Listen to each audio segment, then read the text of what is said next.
Excuse me, we're looking for Noel Garrick. Here he comes. And there he goes.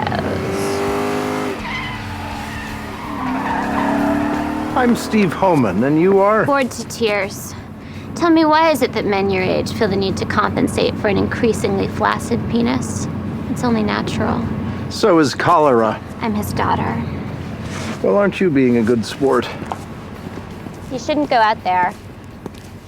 Men my age don't compensate, we do what we want. Youth compensates.